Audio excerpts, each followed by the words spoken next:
السلام علیکم ناظرین، میں ہوں نیہا خان اور آپ دیکھ رہے ہیں آواز ٹی وی۔ آج کے خصوصی پروگرام میں ہم بر صغیر کی تاریخ کے ایک ایسے رہنما کا ذکر کریں گے جن کا نام عام طور پر تقسیم ہند کی سیاسی تاریخ میں کم لیا جاتا ہے، لیکن جن کی جدوجہد اور نظریات اپنی جگہ ایک اہم حیثیت رکھتے ہیں۔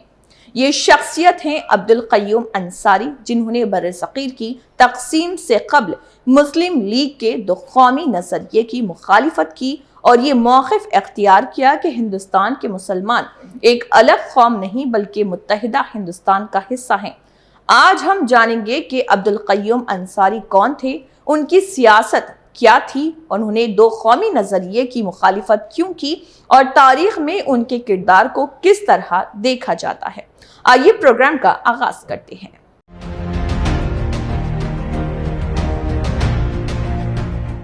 عبدالقیوم انصاری کی پیدائش 1905 میں ریاست بہار میں ہوئی۔ وہ انصاری برادری سے تعلق رکھتے تھے جو روایتی طور پر دستکاری اور کپڑے کی صنعت سے وابستہ تھی۔ ابتدائی تعلیم کے بعد انہوں نے نوجوانی ہی میں سیاسی سرگرمیوں میں حصہ لینا شروع کیا۔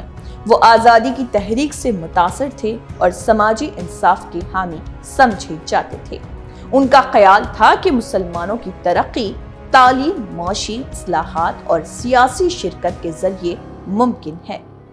1930 اور 1940 کی دہائی میں بر صغیر کی سیاست تیزی سے بدل رہی تھی۔ ایک طرف مسلم لیگ مسلمانوں کے لیے علیحدہ ریاست کا مطالبہ کر رہی تھی، دوسری جانب کئی مسلمان رہنما ایسے بھی تھے جو متحدہ ہندوستان کے حامی تھے۔ عبدالقیوم انصاری انہی رہنماؤں میں شامل تھے۔ انہوں نے مسلم لیگ کی پالیسیوں سے اختلاف کیا اور یہ موقف اختیار کیا کہ مذہب کی بنیاد پر ملک تقسیم نہیں ہونا چاہیے۔ دو قومی نظریہ کیا تھا؟ دو قومی نظریہ یہ تصور تھا کہ بر صغیر کے مسلمان اور ہندو دو الگ قومیں ہیں۔ اسی نظریے کی بنیاد پر مسلم لیگ نے پاکستان کے قیام کا مطالبہ کیا تھا۔ عبدالقیوم انصاری اس نظریے سے متفق نہیں تھے۔ ان کا کہنا تھا کہ قومیت صرف مذہب سے نہیں بنتی بلکہ مشترکہ تاریخ، ثقافت، زبان اور سرزمین بھی اہم عوامل ہیں۔ عبدالقیوم انصاری آل انڈیا مومن کانفرنس کے نمایاں رہنما تھے۔ یہ تنظیم خاص طور پر دستکار، مزدور اور متوسط طبقے کے مسلمانوں کی نمائندگی کرتی تھی۔ مومن کانفرنس کا موقف تھا کہ مسلمان ہندوستان میں رہتے ہوئے بھی اپنے مذہبی اور سماجی حقوق حاصل کر سکتے ہیں، اسی لیے اس جماعت نے تقسیم ہند کی مخالفت کی۔ عبدالقیوم انصاری کا کہنا تھا کہ مسلم لیگ زیادہ تر جاگیردار اور اشرفیہ طبقے کے مانند جماعت بن چکی ہے اور ان کے مطابق عام مسلمان کی ضروریات روزگار، تعلیم اور معاشی ترقی تھی۔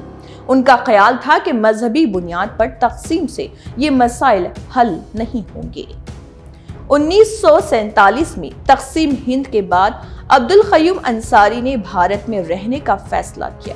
انہوں نے وہاں مسلمانوں کی تعلیم، سماجی ترقی اور معاشی بہتری کے لیے کام جاری رکھا۔ وہ مختلف سرکاری اداروں اور سماجی تنظیموں سے بھی وابستہ رہے۔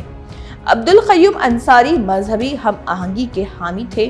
وہ چاہتے تھے کہ مختلف مذاہب کے لوگ ایک دوسرے کے ساتھ امن سے رہیں۔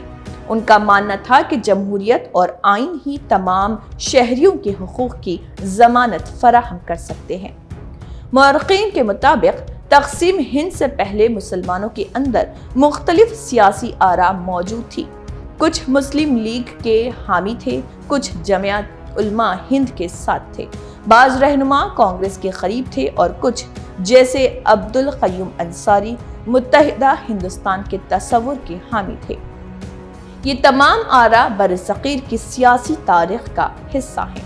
آج عبدالقیوم انصاری کو ایسے رہنما کے طور پر یاد کیا جاتا ہے جنہوں نے اپنے سیاسی نظریات پر ثابت قدم رہتے ہوئے اختلاف رائے کا اظہار کیا۔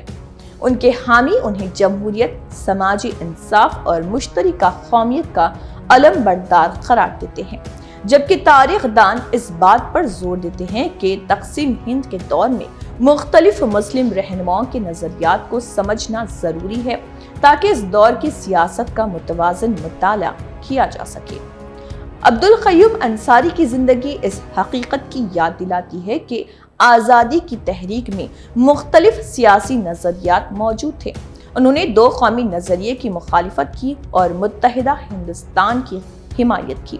اگرچہ تاریخ نے مختلف راستہ اختیار کیا، لیکن ان کا کردار بر صغیر کی سیاسی تاریخ کے اہم ابواب میں شمار ہوتا ہے۔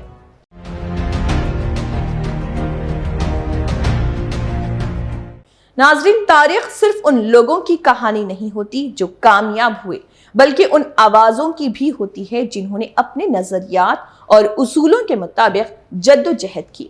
عبدالقیوم انصاری انہی شخصیات میں شامل تھے جنہوں نے تقسیم ہند کے حساس دور میں اپنا الگ سیاسی موقف پیش کیا۔ تاریخ کو سمجھنے کے لیے مختلف نقطہ نظر کا مطالعہ ضروری ہے تاکہ ہم ماضی کے پیچیدہ حالات کو بہتر انداز میں جان سکیں۔ آج کے پروگرام سے اجازت چاہوں گی۔ میں ہوں نیہا خان اور آپ دیکھ رہے تھے آواز ٹی وی۔ اللہ حافظ۔